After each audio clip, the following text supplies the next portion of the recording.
Matters with Paul Rosen. Our diets, our Western diets in America are just really, you just don't realize how poor they really are. What would you say to others who would like to feel better? Sometimes you need to find the instruction. That's where the testing and everything comes in, because without that knowledge, there's no way I could have got to the point where I'm at today. Straight talk about health. And then I start preaching and telling them what I've been doing.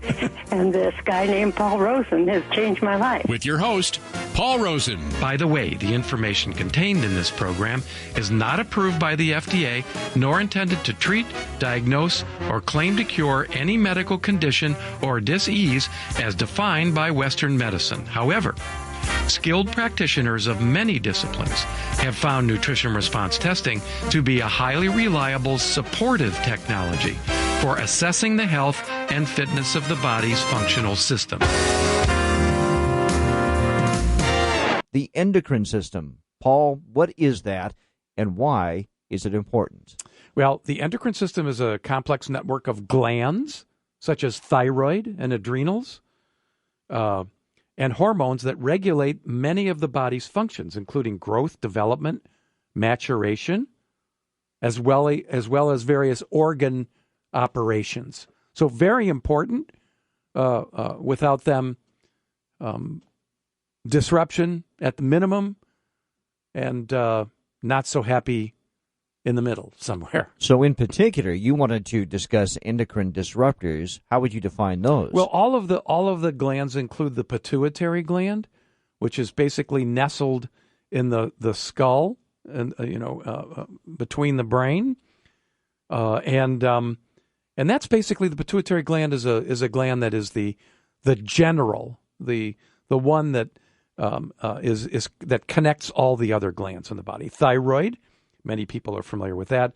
Adrenal gland, the thymus gland, is in the chest, and that's has to do with the immune system. Pancreas, blood sugars, insulin, ovaries and testes. These are basically considered the primary endocrine glands. So those are all connected too, like all things in the body, right? Mm-hmm. If you disrupt one, you disrupt all of them. Indeed. That's actually very true. So it turns out that chemicals can disrupt function of one or more of these glands, and when that happens, we suffer. Chemicals such as? Chemicals such as that found in personal care products, like phthalates, spelled PHTHALATES. This is another one of those instances then where we have things in our environment which are doing us damage, not just the foods we ingest. Shampoos, conditioners, moisturizers, other types of cosmetics basically often contain these phthalates, and they are extremely disruptive, and they are linked to such things as testicular cancer and other genital deformations and low sperm counts, infertility, lots of things in a number of species in the environment. So is this necessarily, though, all the personal products we're using, Paul, such as shampoos? I mean, are there certain types which are worse than others? Read the label. Okay. So we should be watching out for specific chemicals in particular products. The interesting thing is when people come to us, we basically help them get off all of these products that might contain those things and go to products that are not only better performing for their function, such as a moisturizer, but also health enhancing rather than health detracting. Okay, so that's a big thing right there. These particular alternative products will not only do you no damage, they will enhance. That's one of the things that we do for all of our patients. Really critical, because those are the part of the environmental issues that people are mostly unaware of.